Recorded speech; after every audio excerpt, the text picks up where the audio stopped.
Donc, j'ai dit que il n'y a pas un phénomène qui est stock par nature et tout le temps et un autre qui est flux par nature et tout le temps.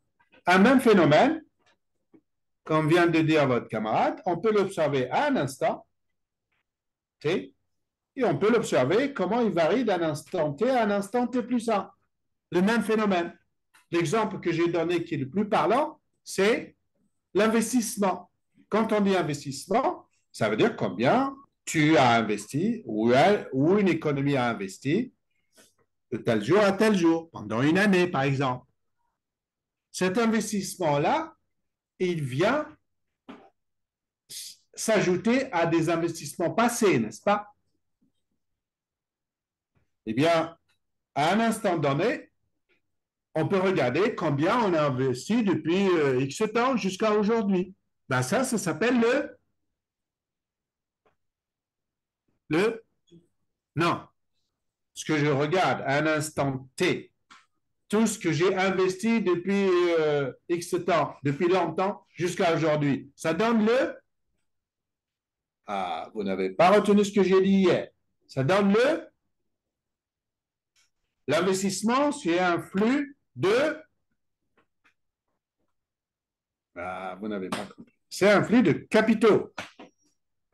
Pour regarder les investissements à un instant T, ça donne le capital. Donc, le capital et l'investissement, c'est deux facettes d'une même chose. D'accord? Donc, il y a beaucoup de choses qui sont comme ça.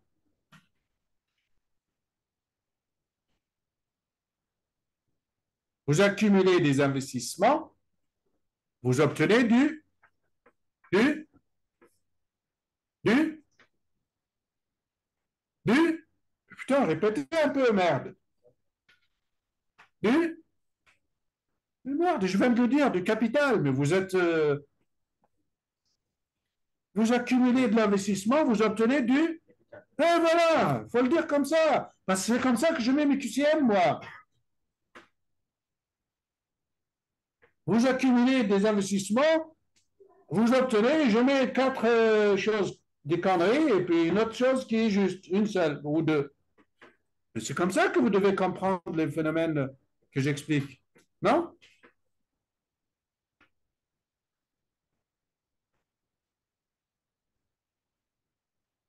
Ah oui, vous n'êtes pas là. Ok, je vais passer à autre chose parce que là, c'est pas bon ça. Je vais passer à autre chose.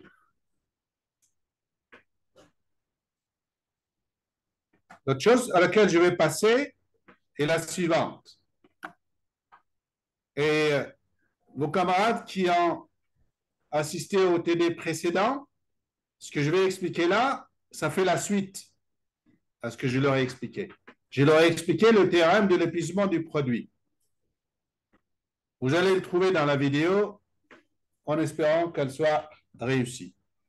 Mais à la suite de l'explication de ce théorème de l'épuisement du produit qui est expliqué ici, vous verrez tout ça en TD en lien avec le théorème de l'air. Vos camarades m'ont dit que vous ne l'avez pas fait en mathématiques. Pourtant, c'est un théorème qui doit se faire dès les premiers mois en mathématiques. Je pense que vous l'avez fait et que vous n'avez pas fait attention. Théorème de l'air sur les fonctions homogènes de degré 1, 2, 3, etc.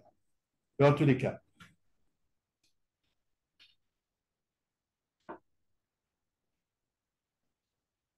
Je vais reprendre à partir, vous voyez, l'équation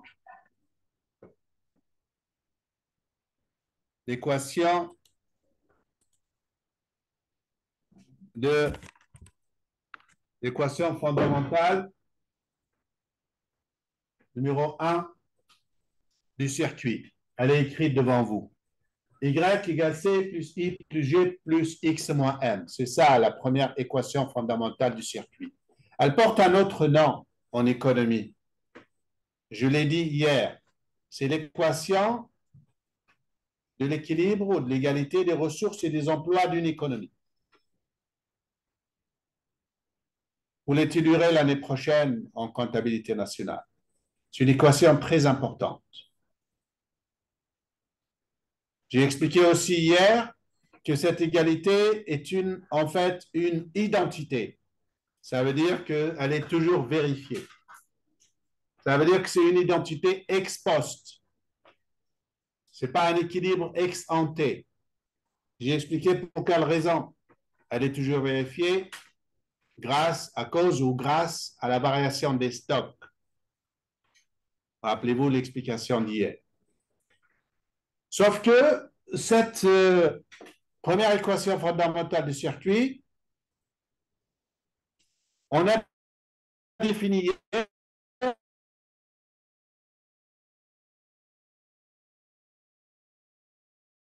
la notion d'absorption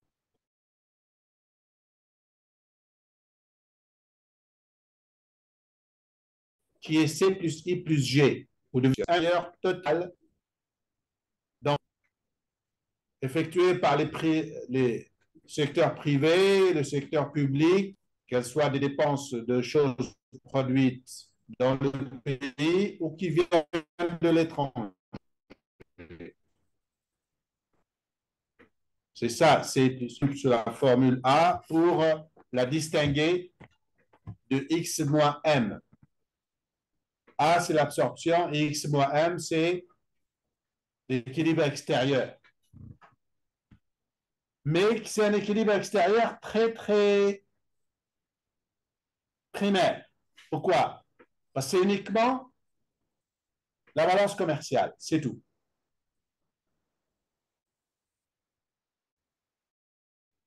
Exportation ou importation. Mais sauf que l'équilibre extérieur d'une qui sortent du pays, qui ne sont pas que des imports et des exports.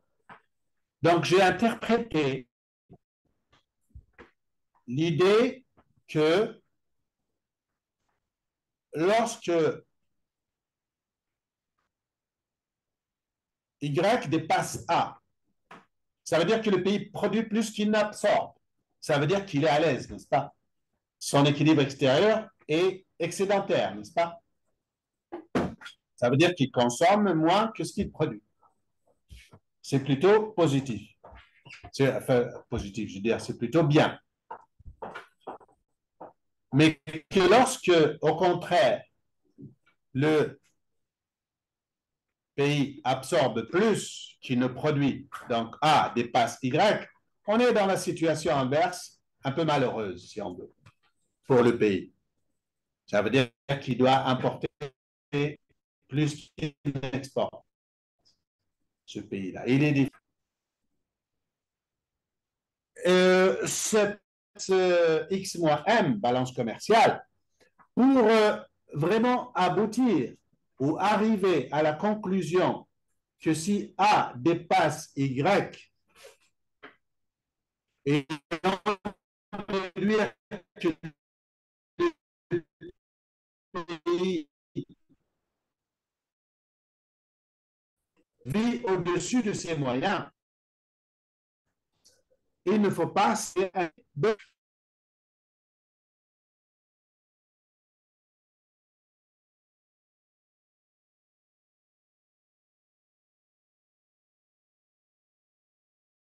il ne faut pas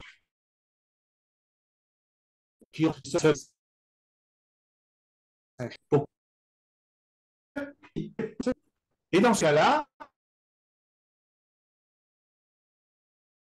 on dit que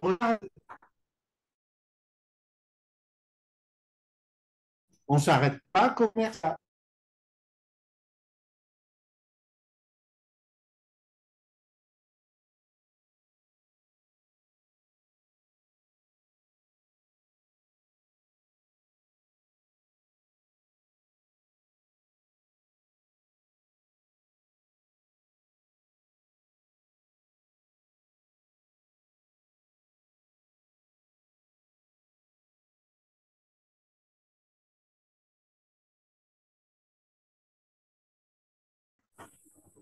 Pour arriver à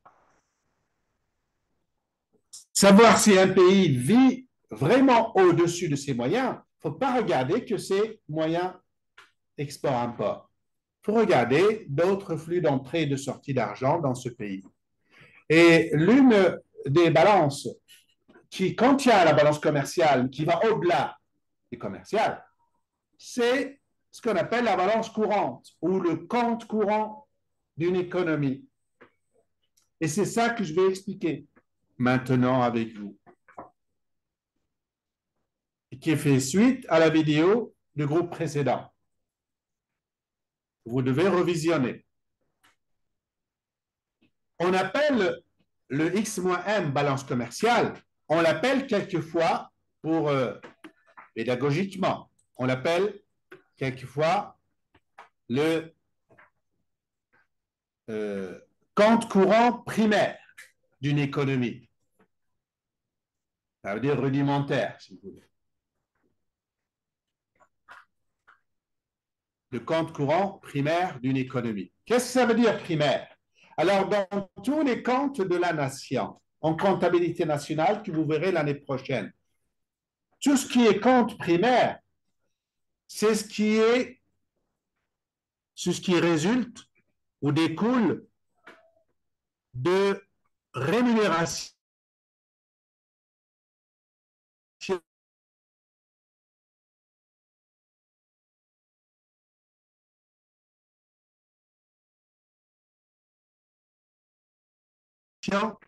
pas. Ça, c'est les rémunérations primaires.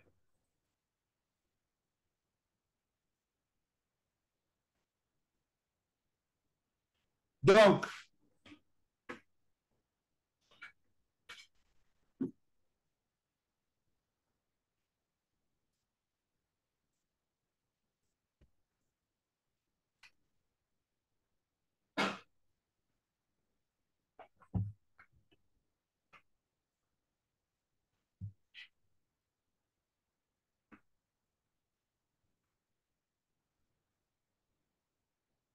à vous noter cette fois pour appuyer cette définition. Et je pense que ce que je vais vous dire là, il se trouve aussi dans votre ENT, dans les slides qui se trouvent dans l'ENT sur le circuit. Vous notez que les revenus primaires que je note dans les documents de cours, revenus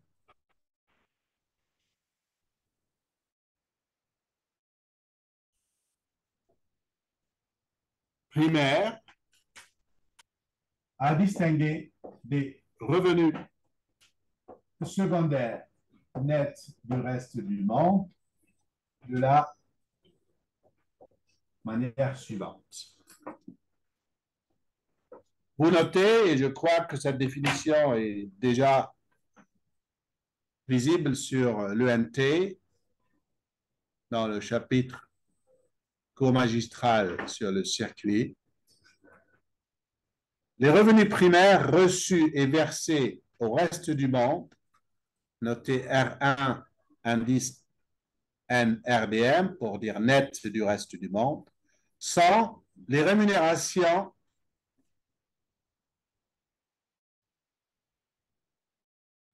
du travail, donc des salariés de ce pays, et les revenus de la propriété de ce pays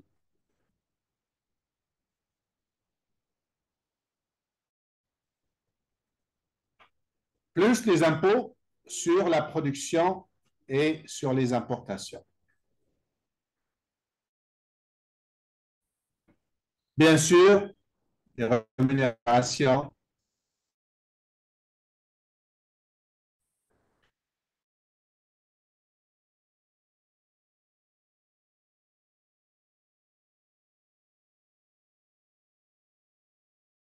ils leur donnent des subventions.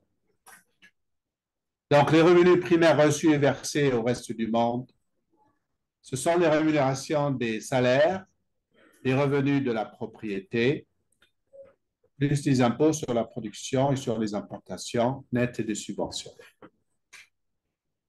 Ça, c'est les revenus primaires. Donc, quand vous n'essayez pas de retenir cette définition, vous embêtez avec ça. Il faut donner une définition pour que l'on soit clair. Mais ce qu'il faut retenir, c'est que les revenus primaires, c'est ce qui rémunère les salariés. Ça veut dire le travail, ça s'appelle un facteur primaire. Il faut le rémunérer. Le capital, c'est ça la propriété. Et l'État, c'est ça les impôts que reçoit l'État. Donc, simplifiez-vous la définition. C'est rémunérer les facteurs primaires qui sont capital, travail et État. Quand on rémunère tout ça, on a les facteurs primaires. On a la rémunération des facteurs primaires. Mais à côté de ça, il y a des rémunérations secondaires que l'on reçoit et que l'on verse au reste du monde.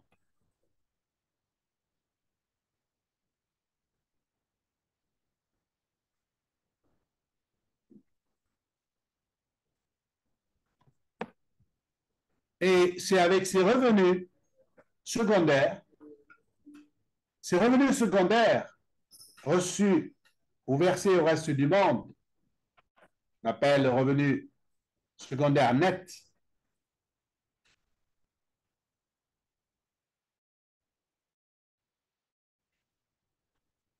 permettent, on les appelle aussi des transferts courants. On les appelle aussi des transferts.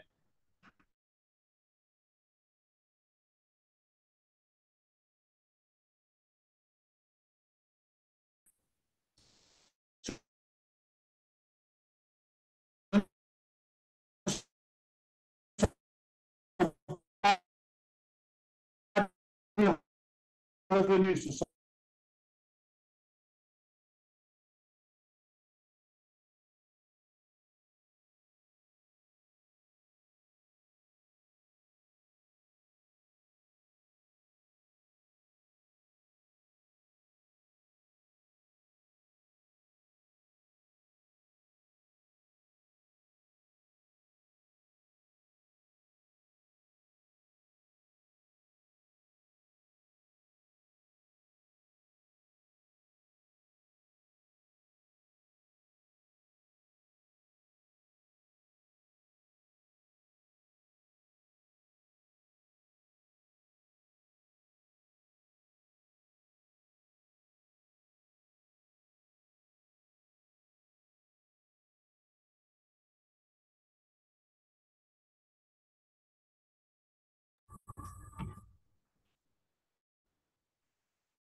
oui, un pays aide un pays pauvre, il lui verse de l'argent. Ce n'est pas en contrepartie de quelque chose qu'il lui a acheté. Ça, c'est un transfert. D'accord? Donc, pourquoi il faut préciser ça? Parce que dans les comptabilités, la comptabilité, vous apprendrez au deuxième semestre que toute chose a une contrepartie. Un salaire a une contrepartie, un travail. Un dividende a une contrepartie, une propriété. Tu importes la contrepartie des voitures que tu as importées, tu as versé de l'argent à l'autre pays. Les aides, il n'y a pas de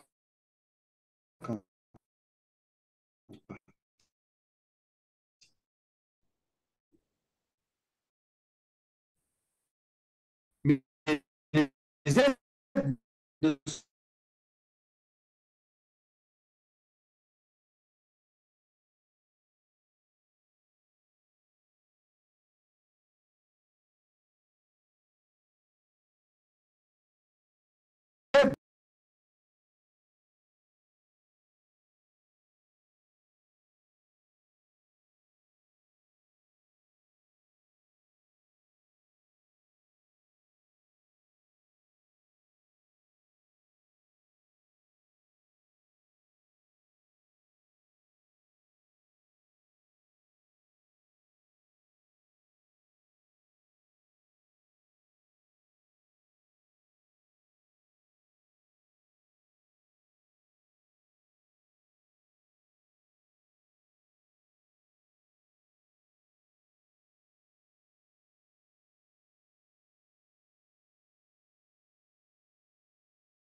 m'apprendre quelque chose. Bah, il y a par exemple Là, la présidence quelle présidence? du Togo.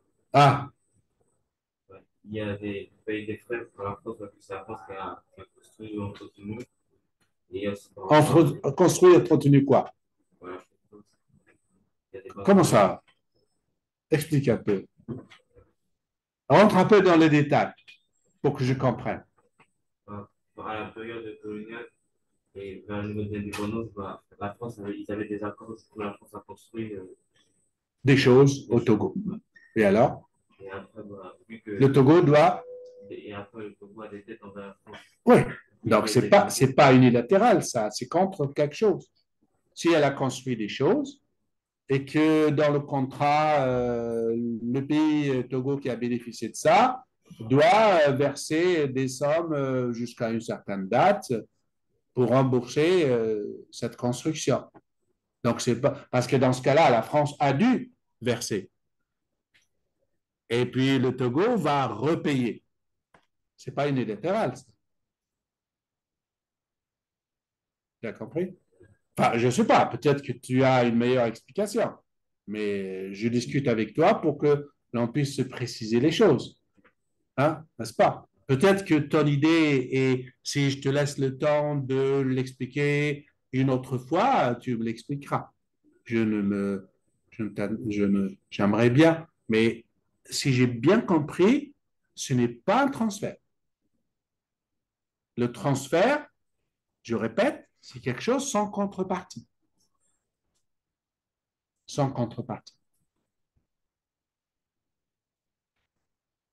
Par exemple, je ne sais pas, si la France ou la Chine ou un pays riche construit un aéroport ou des ponts dans un pays en Afrique, il y a un contrat qui stipule que ce pays d'Afrique va rembourser cette construction, n'est-ce pas? Eh bien, quand il va la rembourser, c'est en contrepartie de ce qu'il a déjà reçu. Et ça ne compte pas dans les transferts. Ça ne compte pas dans les transferts courants, unilatéraux, secondaires. Non? Réfléchis un peu à la chose et tu m'en parleras une autre fois. Peut-être que tu m'as mal expliqué et que la chose existe vraiment, que tu as mal expliqué. Mais bon, par contre, si tu veux que je te donne un exemple de transfert unilatéral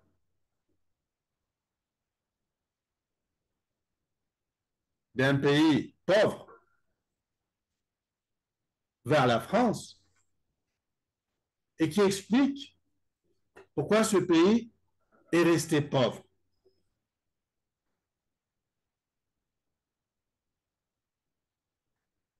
C'est les transferts que Haïti a payés à la France pendant plusieurs années. En contrepartie de quoi?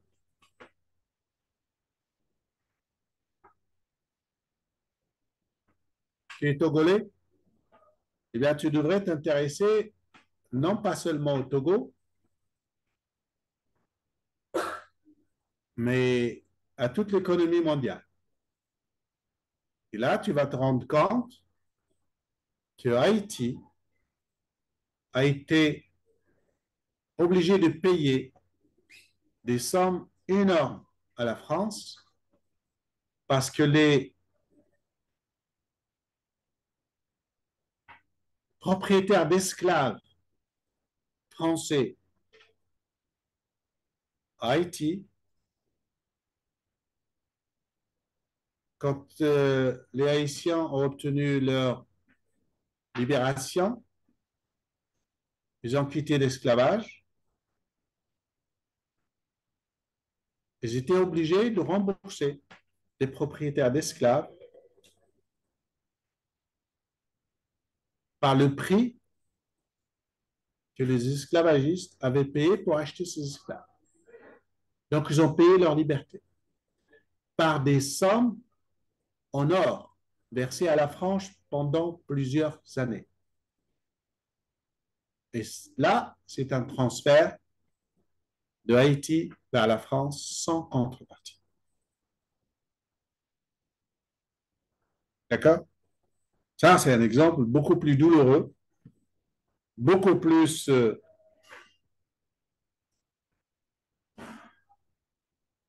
important historiquement que l'exemple du Togo.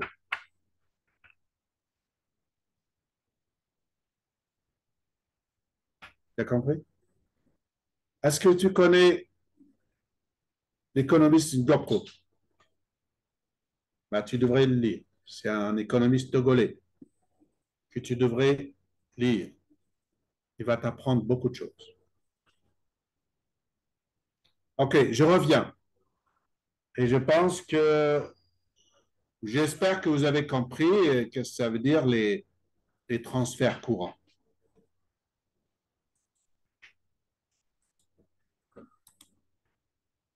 J'ai dit, donnez-moi un exemple d'impôt que paye un pays comme la France à l'étranger. Donc, j'écarte l'exemple que tu m'as donné, poliment, bien sûr, en attendant que tu me l'expliqueras plus, mieux une autre fois. Alors, vous notez,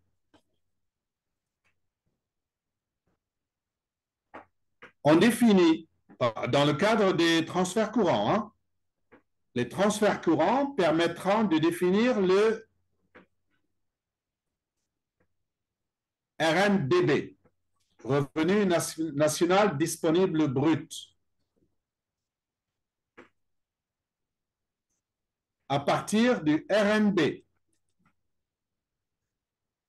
Alors, vous notez que le RNDB, le revenu national disponible brut, est égal au RNB, revenu national brut, diminué des transferts courants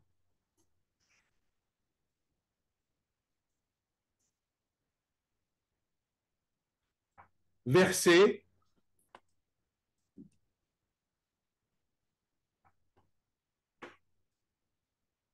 à des unités non résidentes, c'est-à-dire à l'étranger tout simplement. Et bien sûr, augmenter des transferts courants reçus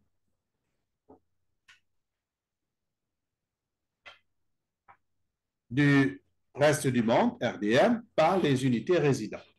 Je répète,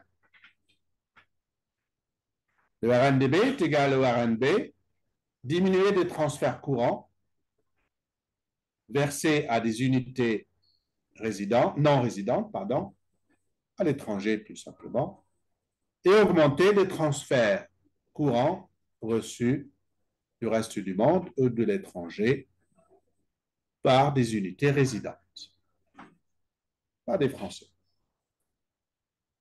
si vous voulez. Et ces transferts courants, on va préciser un peu plus ce que je viens de dire. Ces transferts courants, c'est les impôts courants sur le revenu. Donc, vous imaginez, un pays verse des impôts courants. Je vais l'expliquer dans un instant. Les impôts courants sur le revenu, sur le patrimoine, des cotisations sociales et des prestations sociales.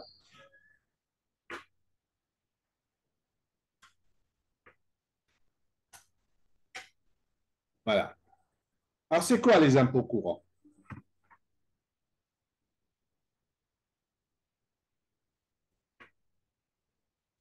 Ben, on trouve essentiellement ce que verse un pays à des organismes étrangers.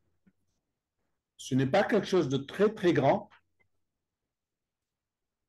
mais qui devient très significatif quand il s'agit des versements payés à l'Europe.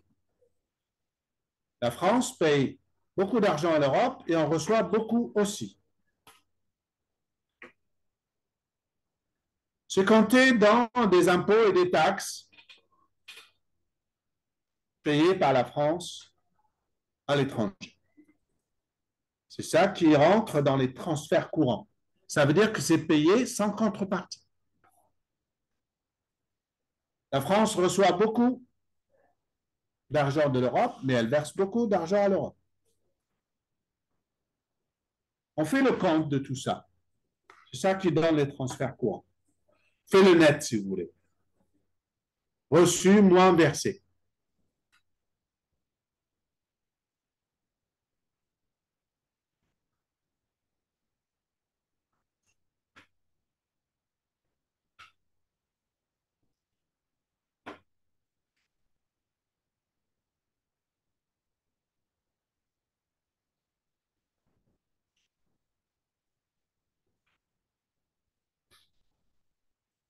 Donc, je reviens maintenant à l'équation fondamentale numéro 1 du circuit. Vous voyez que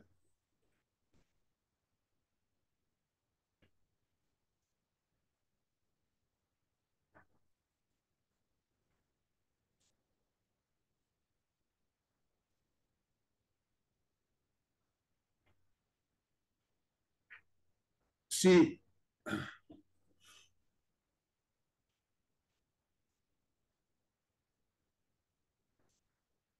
noté dans une autre feuille, comme ceci, j'espère que j'arrive à ce que ce soit visible, le tableau pour la vidéo.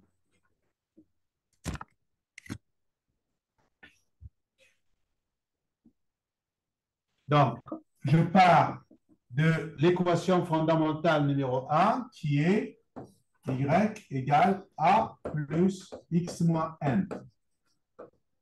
Ça veut dire a égale c plus i plus g plus x moins m. X moins m, c'est le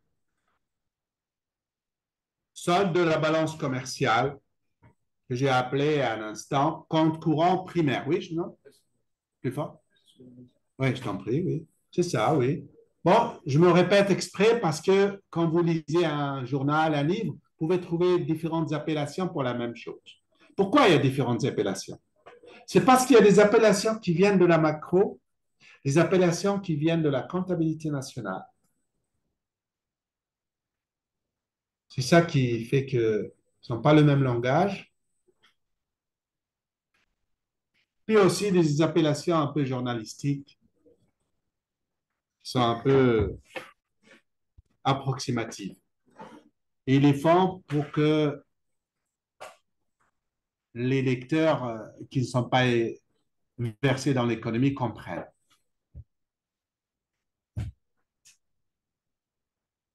Donc, dans cette définition, on peut dire que ça, c'est absorption plus compte courant primaire. Comme je l'ai défini il y a quelques instants.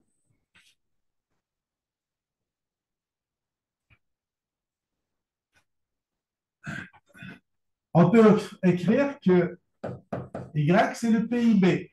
Donc, le PIB égale absorption plus compte courant primaire. En bon français, chose que je mettrai comme question dans les QCM. PIB égale absorption plus compte courant primaire ou solde commercial.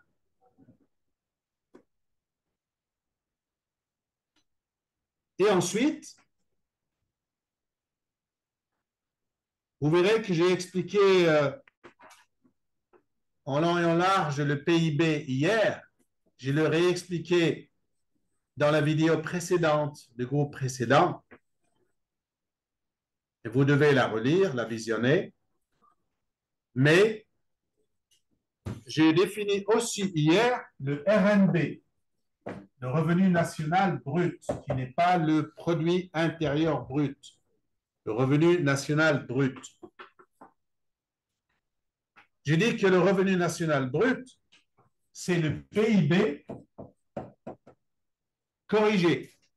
Par quoi il est corrigé? On enlève de ce PIB les revenus qu'on a versés à l'étranger. Et on rajoute à ce PIB les revenus qu'on a reçus de l'étranger. Mais ce sont les revenus uniquement primaires.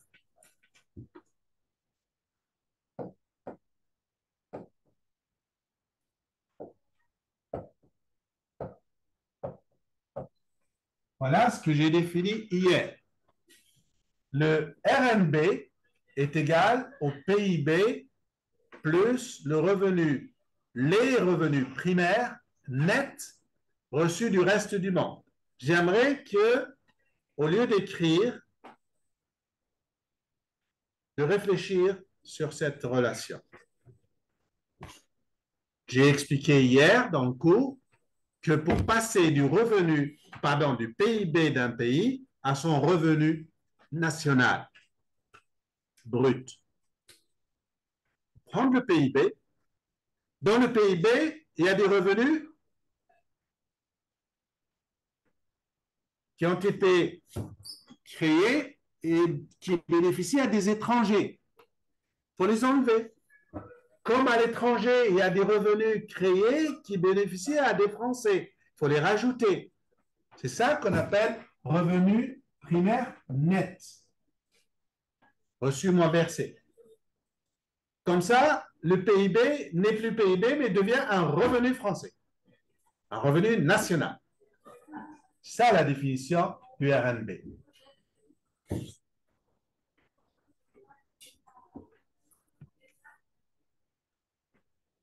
Mais ce revenu national, il n'est pas disponible encore. Pourquoi? Parce que le pays va encore payer des impôts à l'étranger, les impôts que je viens d'expliquer. Donc, on peut définir le RNDB comme étant la même chose, plus le revenu secondaire net. C'est-à-dire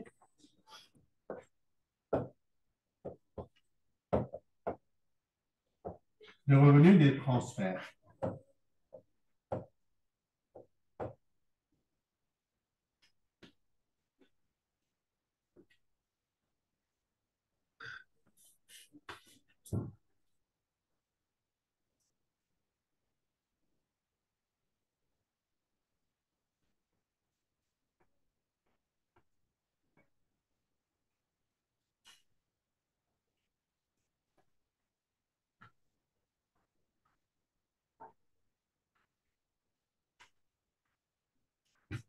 Eh bien, on peut dire d'une autre façon, puisque le RNDB, c'est le PIB plus le revenu primaire net plus le revenu secondaire net.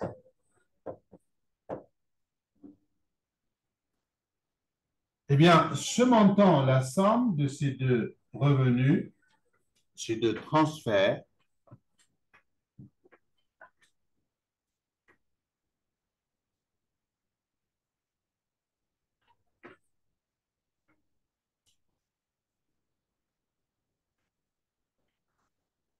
je les note, revenus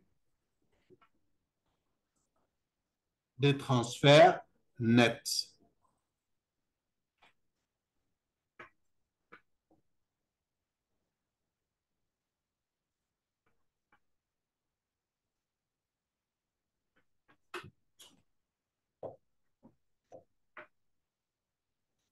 Je vais l'écrire en petit pour avoir de la place.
Eh bien, ceci s'appelle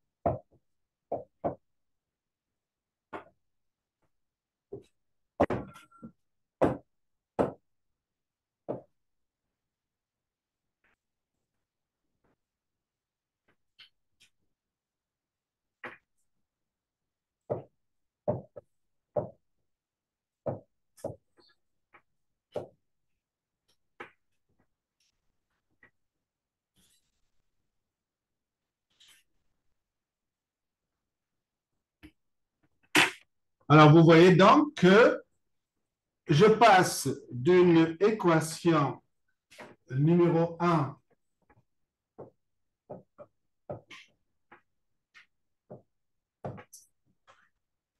du circuit à l'équation fondamentale numéro 4 du circuit, c'est-à-dire dans laquelle je définis le RNDB, le revenu national disponible brut, comme étant l'absorption plus le compte courant du pays, qui n'est pas seulement du commercial. C'est à la fois du commercial et de toutes sortes de revenus primaires et secondaires. Et dans ce cas-là, si A dépasse le RNDB, on peut dire avec certitude que le pays vit au-dessus de ses moyens et qu'il doit s'endetter. On ne pouvait pas le dire avec l'équation fondamentale numéro 3, dans laquelle il n'y a que le commercial, parce que c'est le cas de la France. La France est un pays qui a un déficit commercial, mais sa balance courante n'est pas déficitaire. Pourquoi? Parce qu'il possède beaucoup de choses à l'étranger, n'est-ce pas? Beaucoup d'entreprises à l'étranger qui rapportent plus de revenus que le revenu que la France verse à l'étranger parce qu'il y a des sociétés étrangères en France.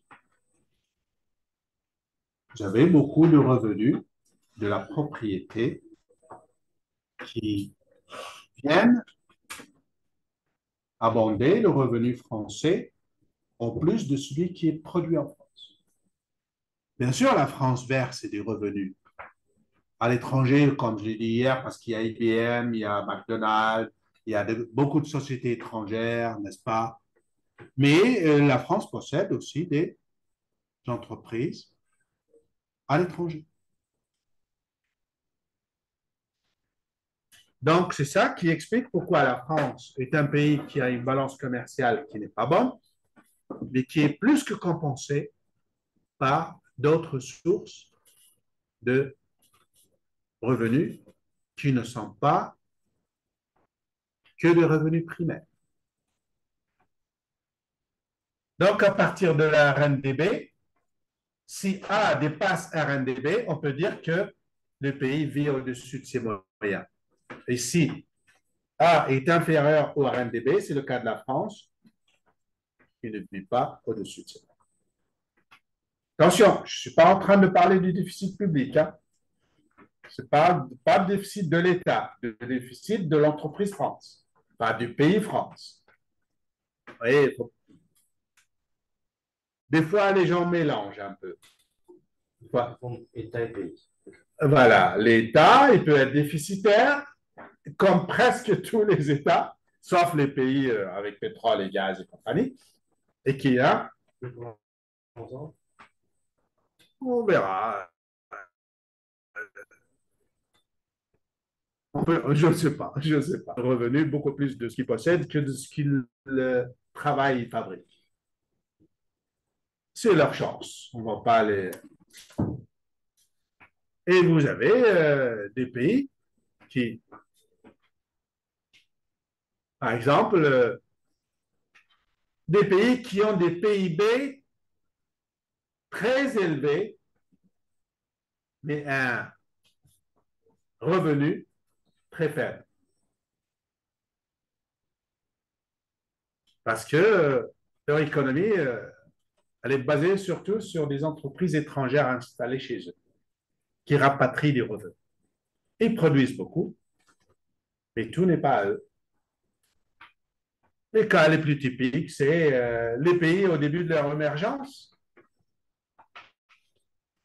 Par exemple, un peu moins le cas aujourd'hui du Brésil, mais à un moment, le Brésil, il produisait un PIB énorme, mais grâce à beaucoup d'entreprises étrangères, surtout européennes. Mais le cas aujourd'hui le plus frappant, mais un peu moins frappant qu'il y a 4 ou 5 ans, c'est le cas de l'Irlande. À un moment, l'Irlande, c'est petit par rapport à la Grande-Bretagne. À un moment, le PIB de l'Irlande a dépassé celui de la Grande-Bretagne. C'est un peu étonnant. Bah, par le fait que beaucoup d'entreprises, même anglaises, mais surtout les américaines, se sont installées en Irlande parce que l'Irlande a créé un système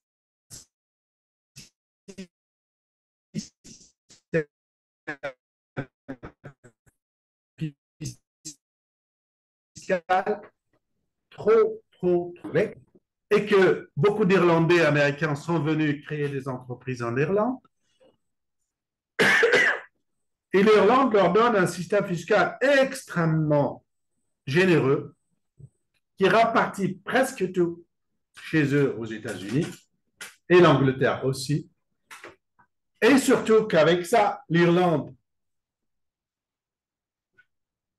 je vais éteindre pour dire un gros mot, elle, l'Europe et surtout la France, hein,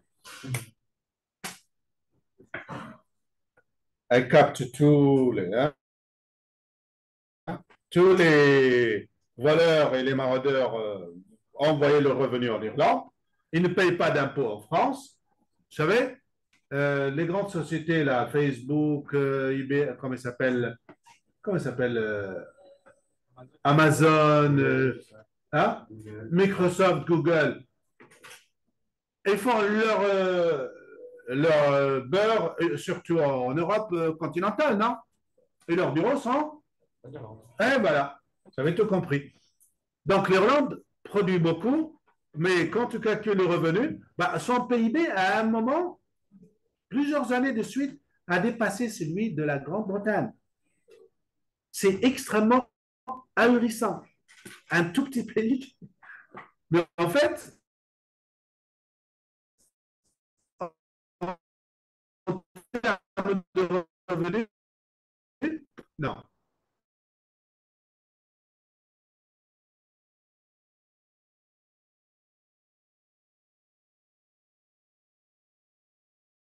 Revenus, non. Le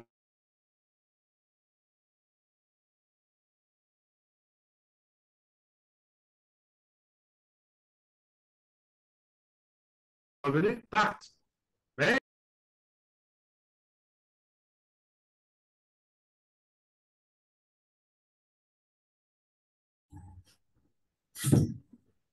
donc, voilà un élément important à comprendre, le lien entre PIB, absorption, concurrent primaire ou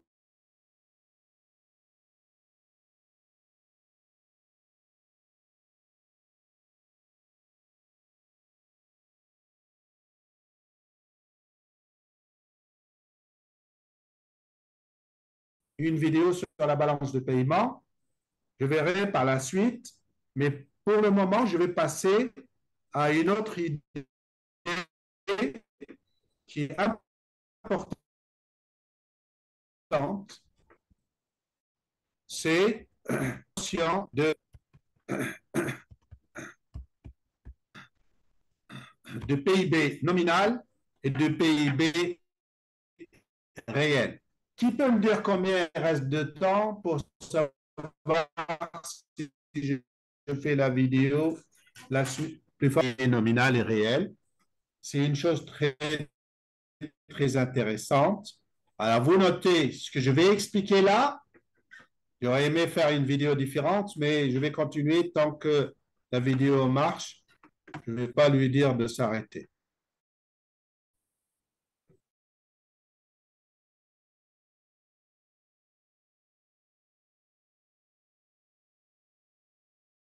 Je ne vais pas lui dire de s'arrêter. Définir le PIB nominal et le PIB réel. C'est des choses très simples, mais ça permet de donner une définition d'une chose plus importante encore qui s'appelle le dit PIB. Attention, c'est une question très fréquente dans les examens. Le dit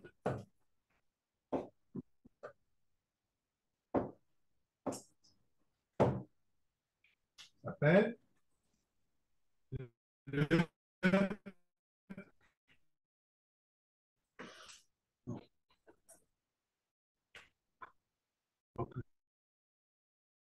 je vais mettre la vidéo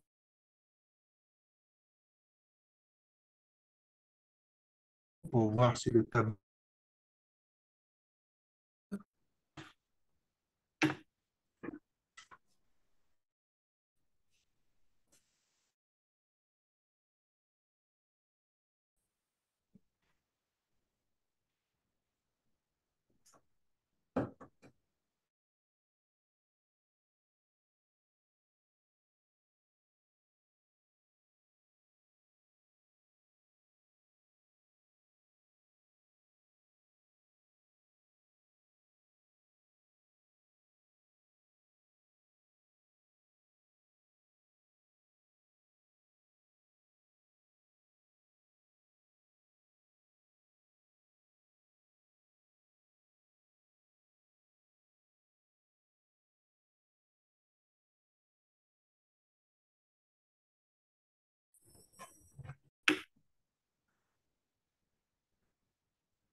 Donc, ce que je vais expliquer, c'est une notion importante qui s'appelle le déflateur implicite du PIB.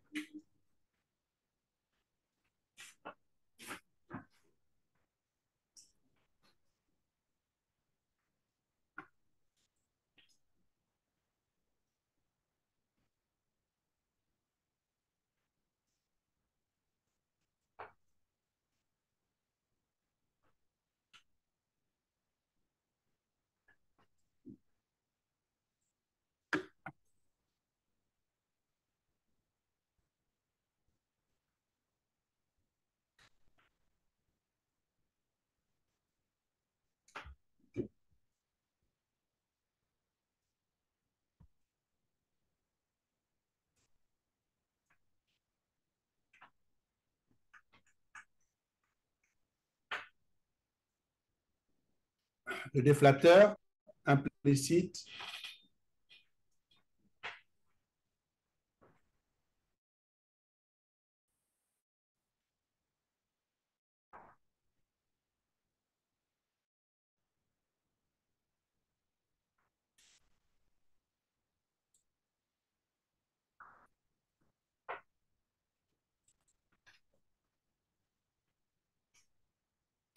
et pour définir le déflateur implicite du PIB,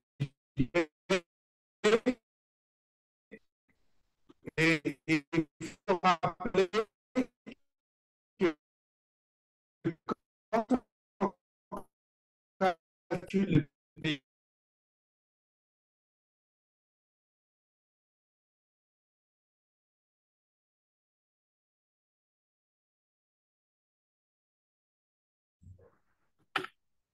fois leur prix, n'est-ce pas? C'est comme si tu fais le chiffre d'affaires d'une entreprise, n'est-ce pas?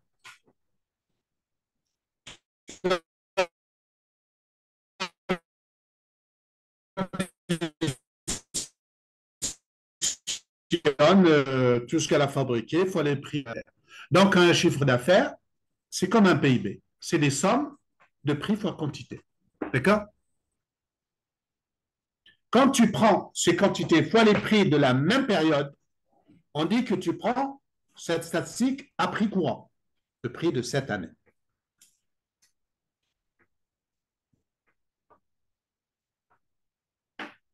Et quelquefois, on est amené, on a besoin de faire ces mêmes calculs des quantités de la même année, mais avec des prix d'une autre année précédente.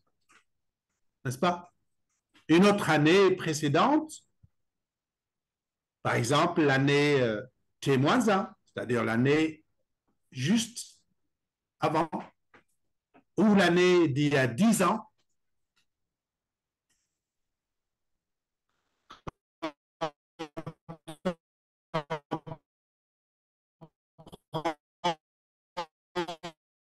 une année d'il y a 10 ans, 5 ans,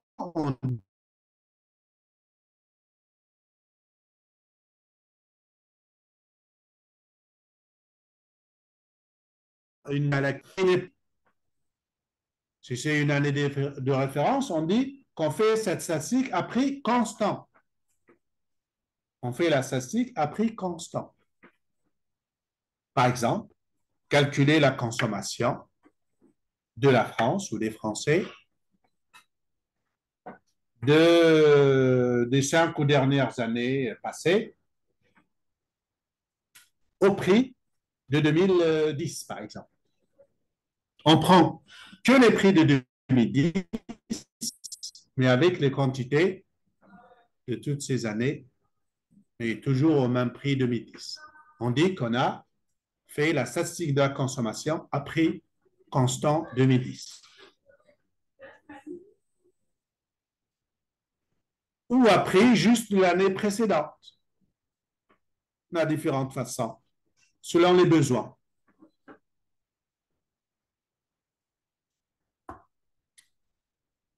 Quelquefois, on utilise le terme statistique à prix réel ou statistique réelle quand on se réfère à une année de référence. C'est un abus de langage parce que le terme réel, comme je l'ai expliqué dans d'autres cours, ça renvoie à la sphère réelle et sphère monétaire, comme s'il y avait des prix relatifs. Ce n'est pas tout à fait exact, ça n'existe pas dans la réalité, ces prix relatifs. Eh bien, on pense à une année de référence, tout simplement. Alors, regardez bien ce que je vais écrire au tableau. Attention, ce que je viens d'expliquer là, en bon français, ne soyez pas perdus si on utilise un langage statistique, avec des signes et des trucs, on dirait de la science.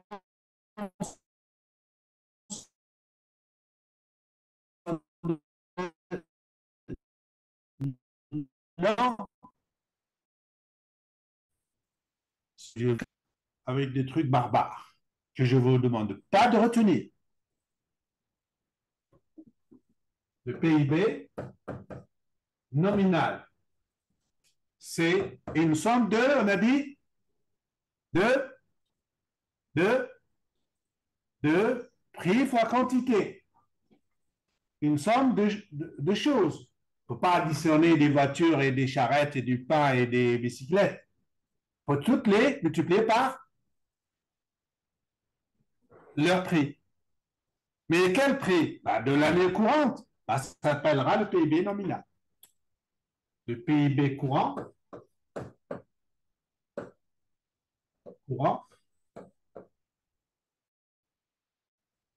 ou à prix courant, c'est ça? C'est ce PIB nominal. Toutes les quantités fois les prix de la même année courante. Comment ça se note ça chez les statisticiens? C'est des prix de l'année T, n'est-ce pas? Fois les quantités de la même année T, n'est-ce pas? Et ceci pour tous les produits. Je ne vais pas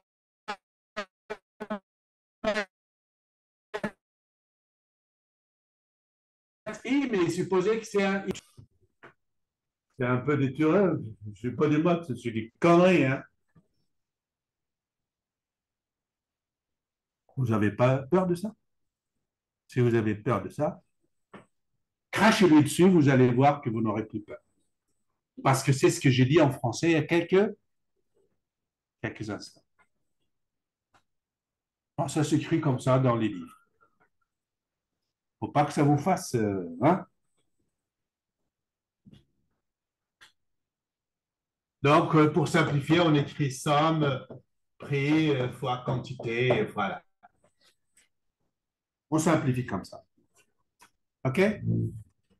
Ça veut dire en bon français ce que j'ai dit à l'instant, le PIB au prix courant, ça veut dire au prix de la même année, les quantités de T au prix de l'année T. Voilà. On fait l'addition de tout ça, ça nous donne le PIB courant, le PIB nominal. Les statisticiens l'appellent courant et les économistes l'appellent nominal.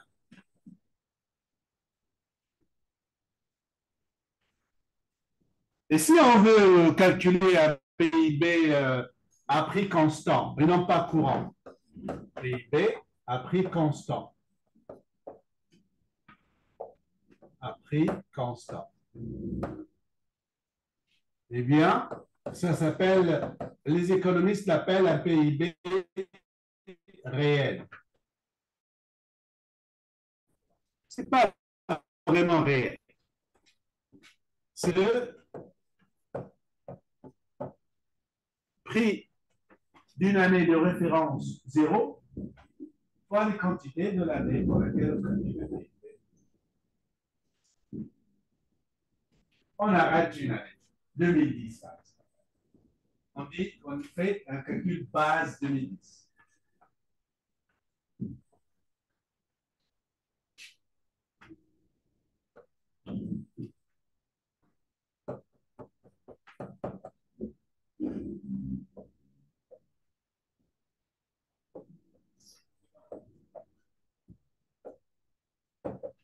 Base 0 ou base 2010. On choisit la base.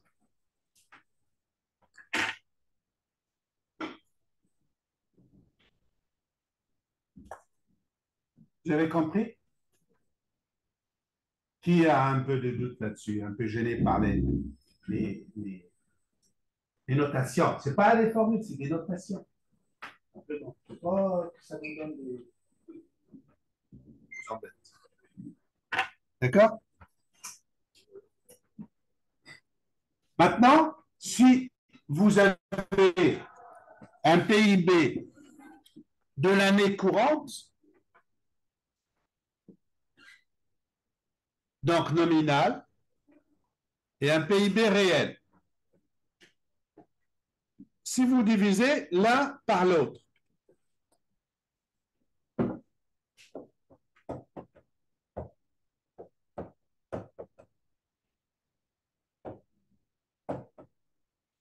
qu'est-ce que vous obtenez?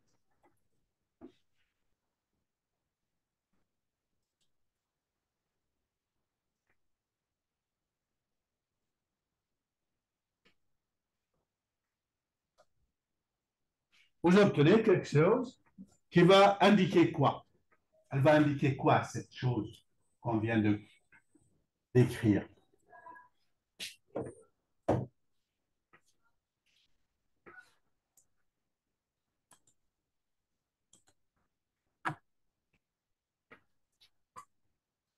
Qu'est-ce qu'elle va nous indiquer?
Non, ça vous dit rien?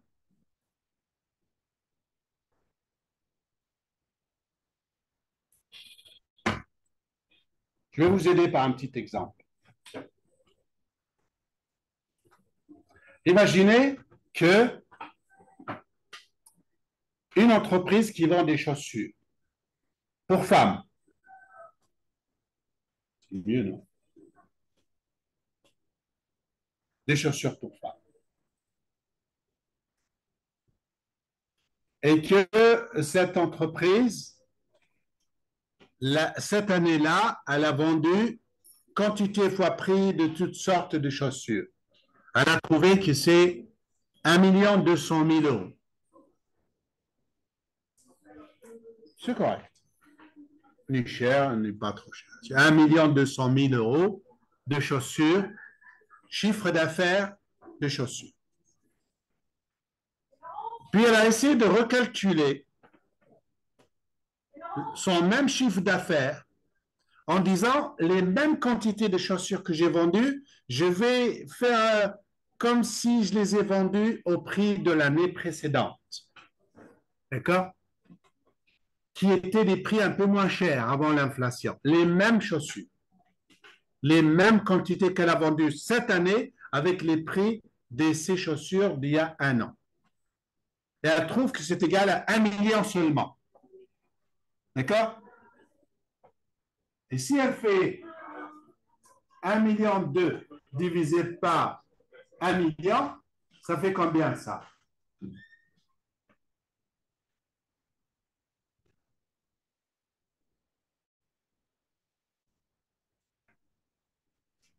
Oh, vous êtes un peu perdu là. 1,2. Merci. Tu m'as sauvé. J'allais les exploser. 1,2. Que signifie 1,2 pour vous? Ça représente quoi?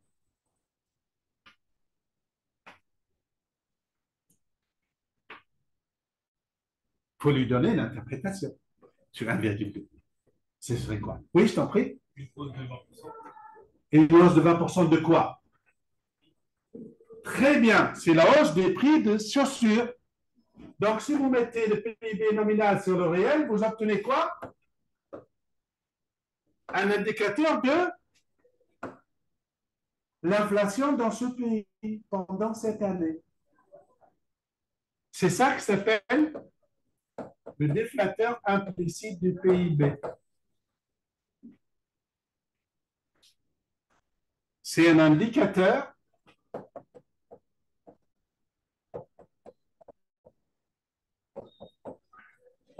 de l'inflation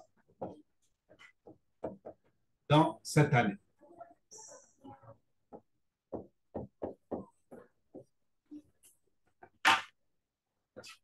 C'est un indicateur de l'inflation que je note pi souvent. Petit pi.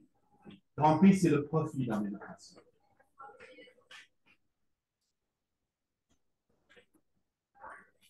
Nous avons donc le déflateur implicite du PIB. C'est un indicateur de l'inflation. C'est un indicateur de l'inflation.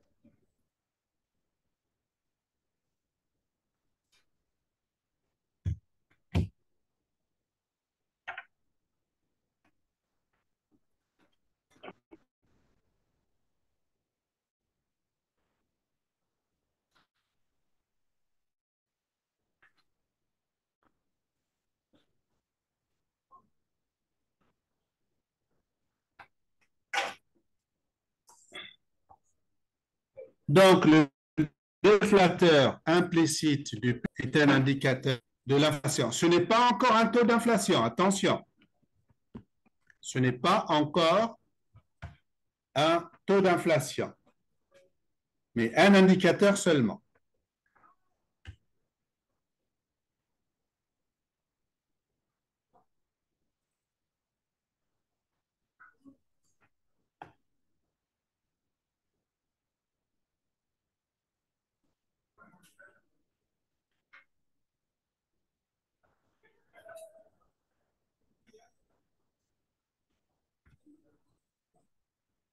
Pourquoi je note abréviation DIP, déflateur implicite du prix du PIB. DIP, ça veut dire déflateur implicite du prix du PIB. Déflateur implicite du prix du PIB. Vous notez qu'on peut définir un DIP de tous les agrégats de la macro. On peut le faire en faisant le rapport entre cet agrégat nominal divisé par le même agrégat en réel. On trouve son DIP. D'accord? On trouve son indicateur d'inflation. Donc, en gros, si vous voulez, c'est égal à la somme des prix divisé par la somme des prix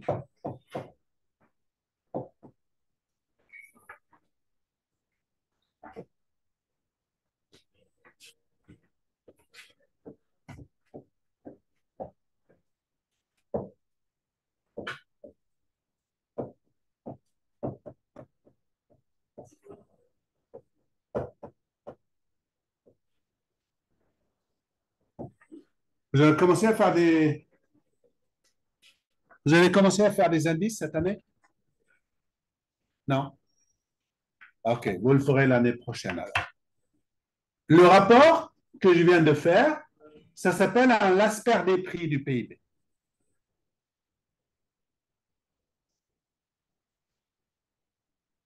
Vous notez exemple. Exemple. Alors, je répète, ce n'est toujours pas encore un taux d'inflation, mais un indicateur d'inflation. Vous notez, exemple, si le PIB nominal en T, c'est-à-dire l'année T, est égal à 1 020 000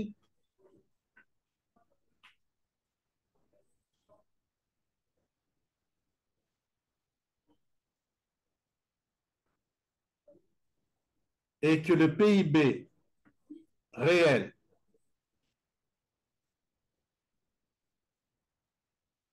de la même année, c'est-à-dire base 0 à une autre année,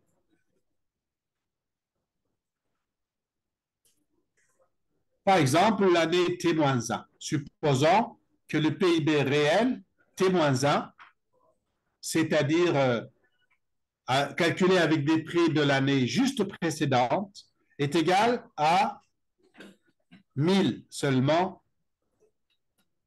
et non pas 1020.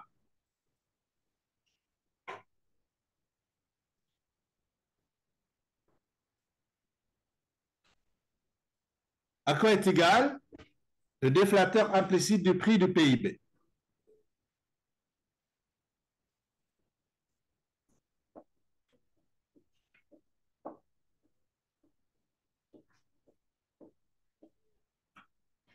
Je vais l'écrire au tableau.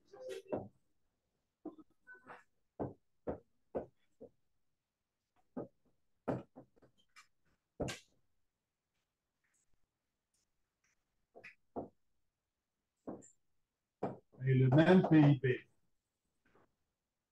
en réel de la même année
Donc, je répète, voilà ce qui est noté devant vous.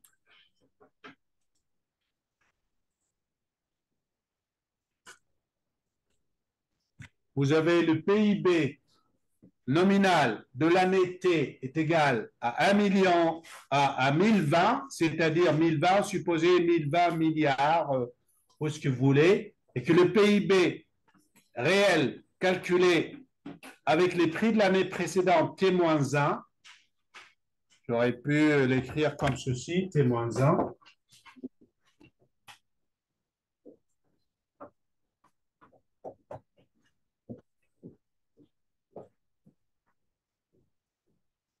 est égal à 1000 seulement.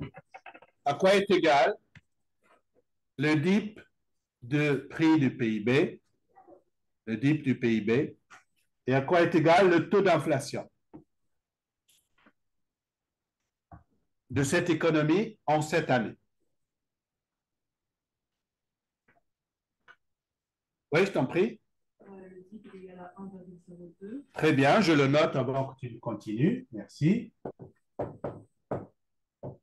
Implique que le taux d'inflation que je note Pi est égal 2%. Merci beaucoup.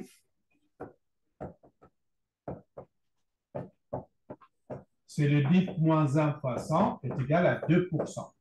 Cette année-là, cette économie a connu 2% d'inflation.